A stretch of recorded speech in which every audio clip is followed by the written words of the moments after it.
Hello, listeners. Today is Wednesday, June 8th. Welcome to Behind the Numbers, Reimagining Retail, an e-marketer podcast made possible by Shop Plaza. This is the show where we talk about how retail collides with every part of our lives. I'm your host, Sara Lebow. On this episode, we'll be discussing what buy now, pay later means to fintechs, retailers, and consumers.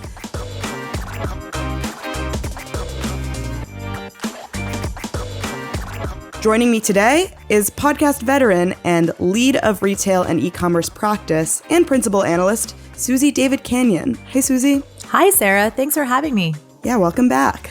And I am also joined today by principal analyst David Morris. Welcome, David. Hey, Sarah. Great to be here. Thanks. I guess that wasn't a thanks or you're welcome thing. Thanks for being here, David.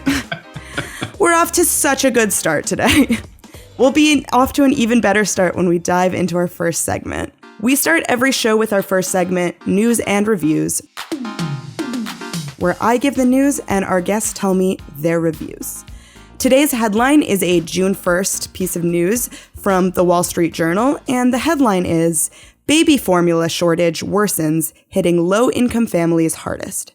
David, your review of this news in 60 seconds is... The pandemic keeps giving and giving, unfortunately. It's such a shame. I found this really depressing. To have baby formula out of stock. I live in the payments and financial services world, and then I step out of that and I read this, and these supply chain issues are affecting not just cars, not just chips, not just this, not just that, but baby formula.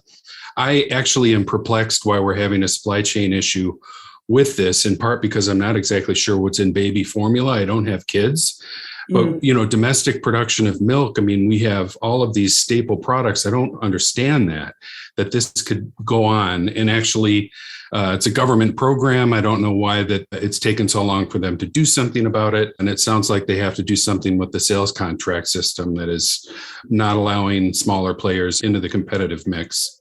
Sounds like you have some supply chain related questions maybe Suzy can shed some light on. So Suzy, your review of the headline, Baby Formula Shortage Worsens, Hitting Low-Income Families the Hardest in 60 seconds is... So definitely agree. This too made me really sad. I think it's horrible when there are macroeconomic headwinds that cause so much anxiety for lower income households who already are having a tough time even before everything that's going on right now.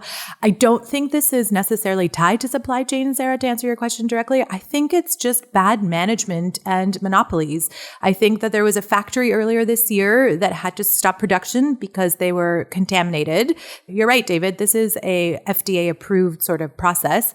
So they stopped, and instead of figuring it out, they waited. I'm not even sure what they waited for. So I think this is a big thumbs down, and they should really fix it. Yeah, it's very scary when you have a system where it's just one or a handful of factories like making the entire product, and especially something like baby formula. Yeah, just one more thing that everyday people have to contend with, in addition to inflation and grocery prices. Well, and the news is just so bad because now people are driving miles and miles. So I don't actually think baby formula comes from milk. I'm not sure. Me too. I'm not a parent, but it seems like there's some sort of enzymes. No, they're like enzymes and other sort of fake but real things that go into it to make it so that it is safe for babies who might have allergies.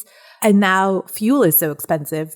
They're not finding what they're looking for, but they're still driving everywhere to try and find it. It is really ridiculous. It's a mess. Well, you've just heard three people who do not have children talk about the baby formula shortage. It's time to dive into today's main topic, which is buy now, pay later. Starting out with our next segment, Retail Me This, Retail Me That,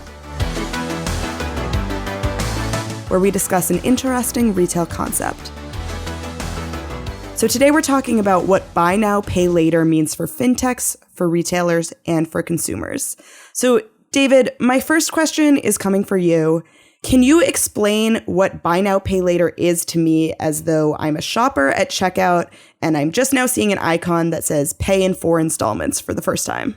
You see pay in 4 installments for the first time, your eyes light up. You say, what's pay in 4? It sounds so simple. It sounds so easy. And Then you step back, Sara, and you think, am I technologically savvy? Sara, are you technologically savvy? I needed help to set up this Zoom call, but I think I'm decently technologically savvy. Are you digital forward? You're Gen Z, perhaps? Do we want to give that away? I'm millennial. Okay, millennial. And do you like apps? You're a big app fan? I've got them. I use them. Take a look. Every day. Okay. Are you a fan of simplicity? Do you like things easy? Do you like things I love things easy. Make everything easy and convenient for me. Wow. I have a feeling then if you see this little advertisement for a pay in four at checkout, you'll probably at least click to take a look.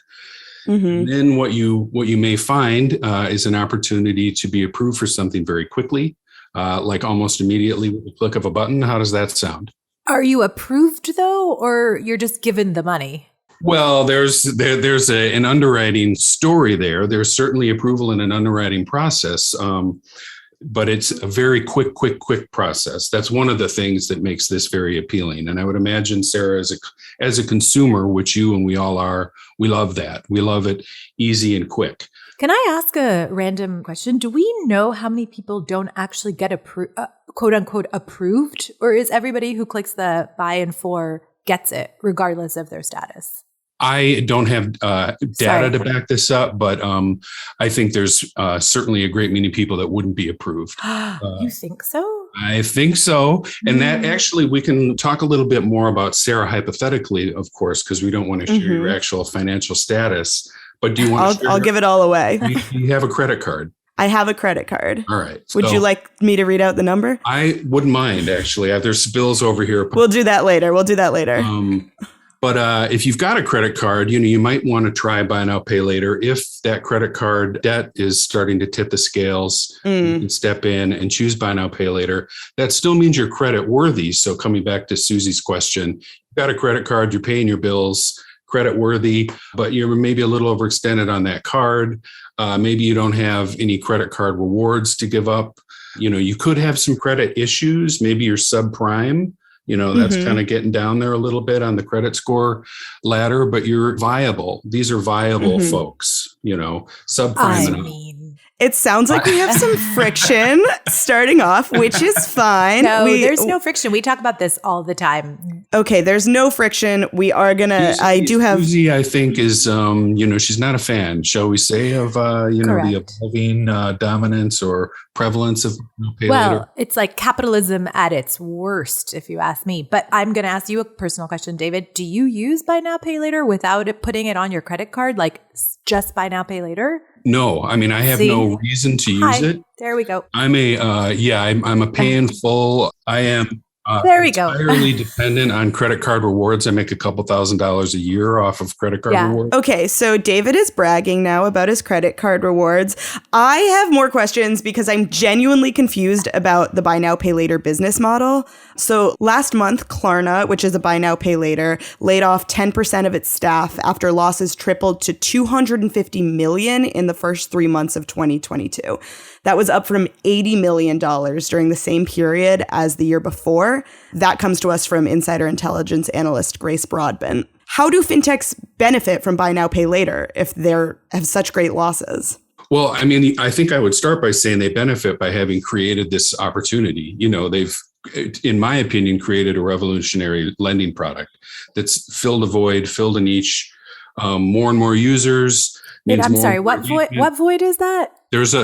I think there's if there's a void, it would be of the people who don't have thin credit file. Thin credit file folks. These are, if we all want to go back in time and remember when we were 23 or 24. I remember that. We don't have credit histories yet that are really pronounced. It's harder to get certain kinds of credit. Doesn't mean you're a bad risk, right?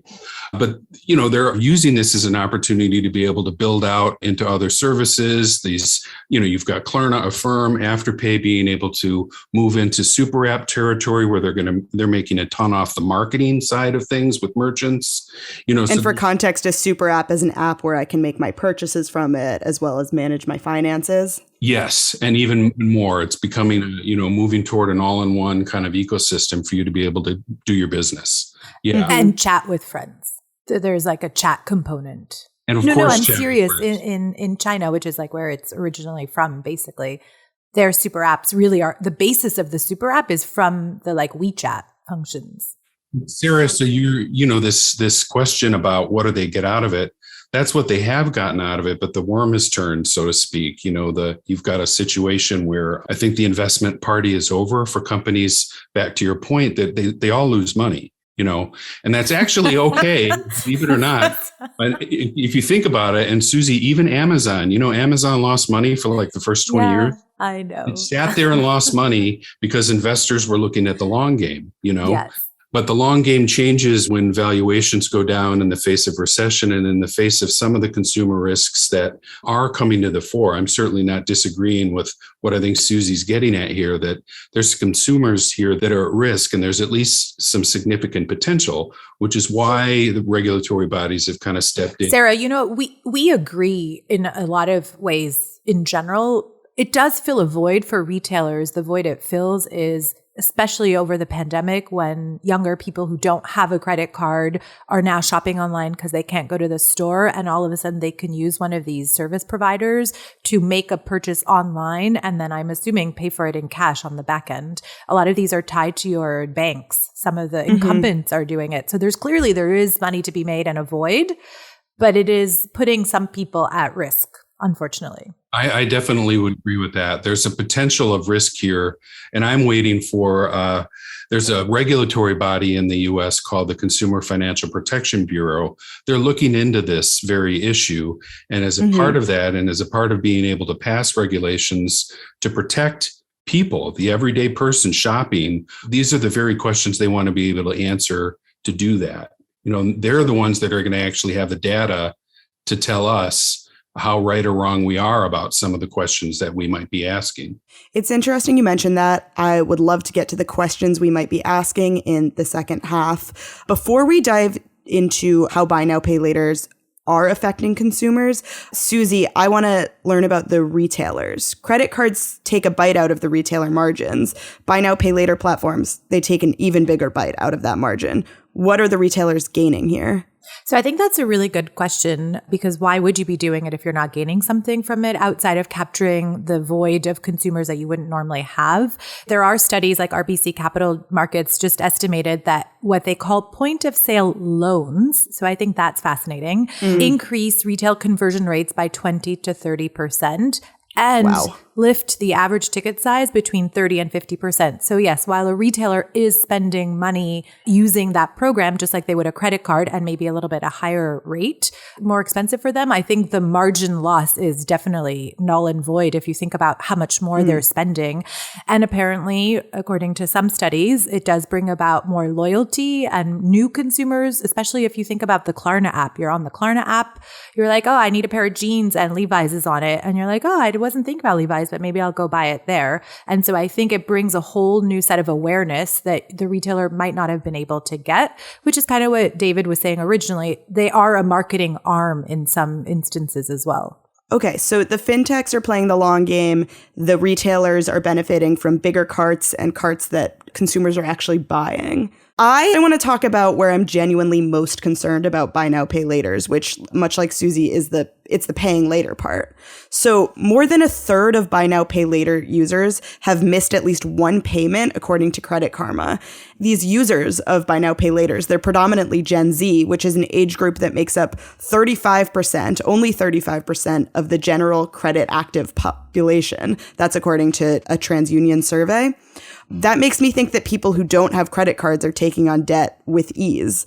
Are we on the brink of some massive buy now, pay later bubble burst, or is this the same story as credit cards written in a different font? I think there's definitely a bubble bursting in terms of buy now, pay later companies and products and how things will shift in the next year or so, which is not, I think, what you're getting at when you're talking about consumer debt.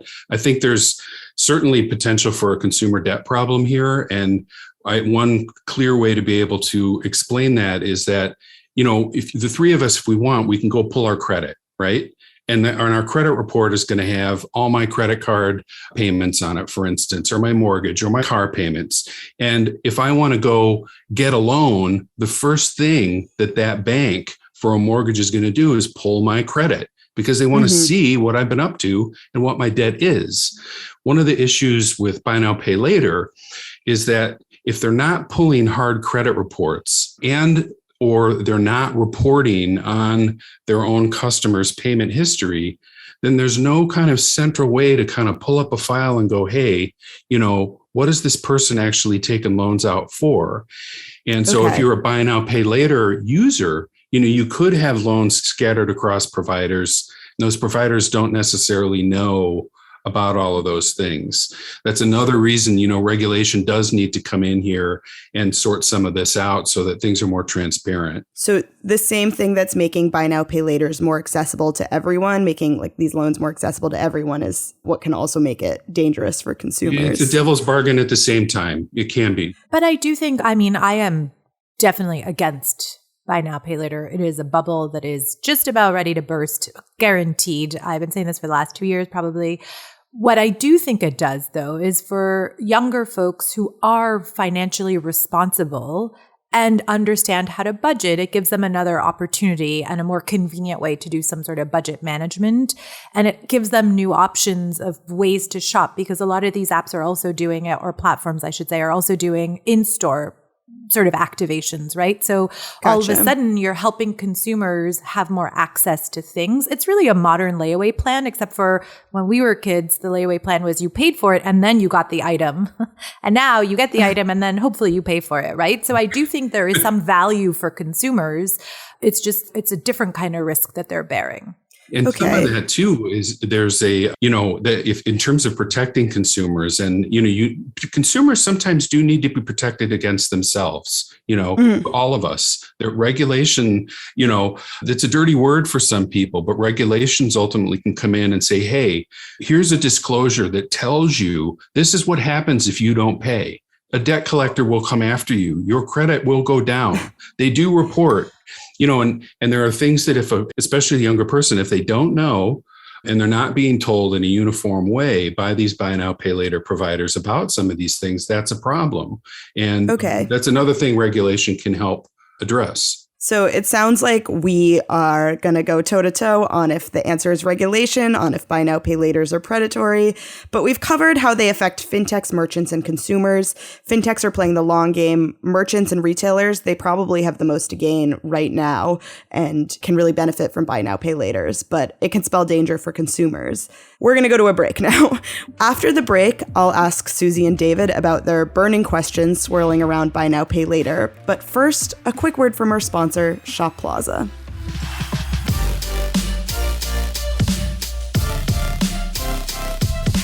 Your sassiest friend, e-commerce pal, and business bud. Shop Plaza keeps it real, keeps it simple, and keeps it all on a single platform. So, no matter where you are, what you're selling, or what your business size, you can tech your business to the next level. Whether you are looking to grow your business, gain an amazing solution, or become a partner, go to shopplaza.com. That's SHOPLAZZA.com to learn more.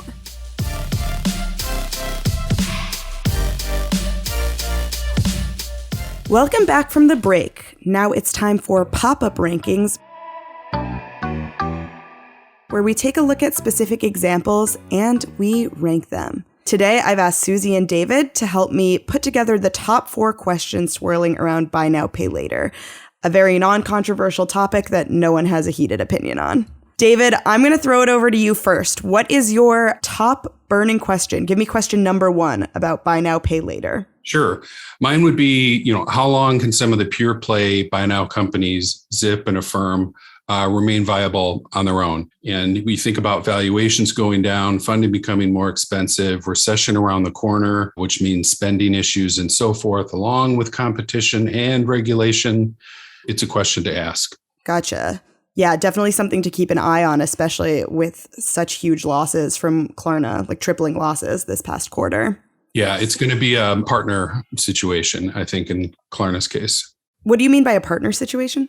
Well, you can either you can become non-viable, like you can go bankrupt, or you can find a partner, find a parent, or a sibling. Like a MasterCard or Makes sense. Bank of America. Suzy, number 2, question swirling around buy now, pay later.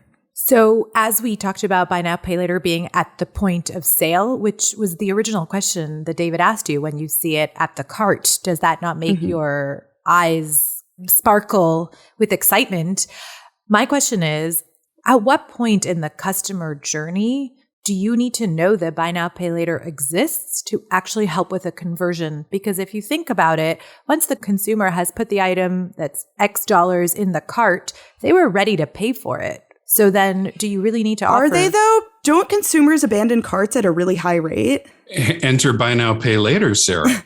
I don't know if putting something in your cart means you're ready to pay for it. I put things in my cart and then I abandon cart all the time. Payment choice is a big part of conversion. So why do you abandon your cart? Like, a lot of people put stuff in their cart because it's a reminder or because they think they like something. They're not 100% sure.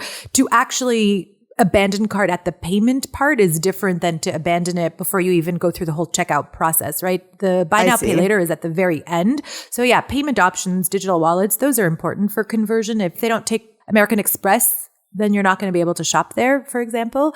But I think giving conversion that number, like 20 to 30% conversion increases, like you must know it ahead of time. And that's also probably why Klarna has that super app desire, right? Where they have a whole shopping app so that they tell you who is partners with them. So I guess I just answered the question, but... That's fair. I now often see pay in 4 when I'm still looking at the product. So yeah, I'm looking at a $100 dress. It says pay $25 today. That seems a lot more appealing to me. I'm very scared of debt, so I don't click it, but it does seem more digestible.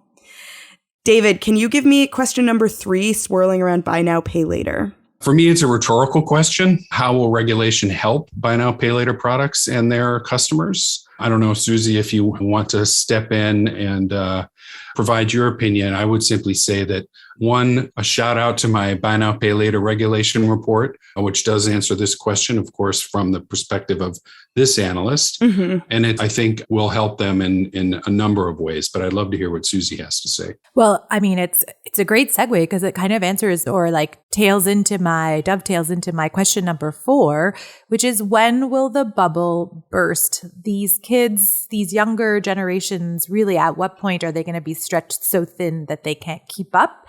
And for me, to answer your question more directly, I think just like the housing bubble in 2008, where all of a sudden there was like a blow up and people couldn't pay their mortgages anymore. And institutions were taking the money and like redividing it in weird ways that caused even more risk. I think that's the same thing that's going to happen. The minute there is like the cracking of the bubble that's about to burst is when regulation will step in to try and avoid what happened in 2008.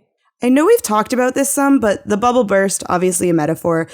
Can one of you explain a little further what this looks like the buy now, pay later bubble bursting? Suzy, how does it burst on your end of the spectrum? I mean, I think kids won't be able to buy cars and get mortgages to buy houses, and they're going to be in debt for a lot longer than they would have been otherwise because someone's got to pay. Can kids do that now? Younger adults. Yeah, I think that's what's really scary from I would say potentially is, these are younger consumers who are just building their lives. They're building their financial lives. You don't need a burden that's added to that can actually, put you 2 steps back. But I would kind of broaden that. I mean, we're still in a situation where people they don't need to pay their student loans back. It's still on pause. There's some pandemic related relief that's kind of still out there. It's that broader debt picture, I think, along with buy now, pay later, that if there's a recession could really break the camel's back and expose cracks with buy now, pay later, because that's going to be probably one of the loans that people decide they don't want to pay first. Right. And going back to the credit card, by the way, if you've got a credit card you can use everywhere and anywhere, and you've got a couple of buy now, pay later loans out there, and you lose your job, which of these debts will you let go first? Yeah. Meaning, will you let go of credit card debt first or buy now, pay later debt? Yeah. It sounds like you're saying that the debts compile, that people aren't replacing credit card debt with buy now, pay later debt. Well, if there's a potential that there's some conflation there, but I mean, if you have 2 separate bills, I'd tell you what I would do. I'd let the buy now, pay later bills go, because when the chips are down, I don't need to go shop at that particular store again. But that credit card gives me the ability to shop anywhere. I keep that. That's one of the historical precedents that recession tells us will happen. Of course, we're not advocating that. No.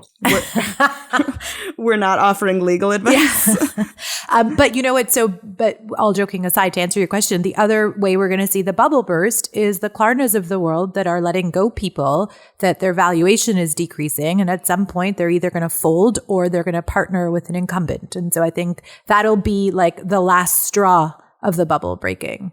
And then that's the bubble I think we were really in alignment on, Suzy. I definitely see further consolidation. And, a pure play buy now, pay later company will not exist at some near point in the future. It will become commoditized and already really, frankly, has become commoditized as a product. Yeah. And it will have to live within super apps or as a part of some other broader slate of services. I agree. It's how PayPal became so many different things when it originally started as just a payment system. Yeah, I mean, all of these questions, they seem sort of like one question. We talked about how long can buy now, pay later apps stick around? How can they remain viable? What will regulations look like? When will the bubble burst? I mean, all the questions are just like, what does this future look like? And what does it look like for the apps? What does it look like for the retailers? And what does it look like for the consumers? That is all we have time for today. So it is time for me to say bye now, which is a pun I will be paying for later. That was awesome. That's something I'd come up with. Thanks for joining me today, Suzy and David. And thank you, listeners. Thank you to Victoria, who edits the podcast. I will see you next week for another episode of Reimagining Retail, an eMarketer podcast made possible by Shop Plaza. And tune in tomorrow for Behind the Numbers Daily, an eMarketer podcast. Bye now.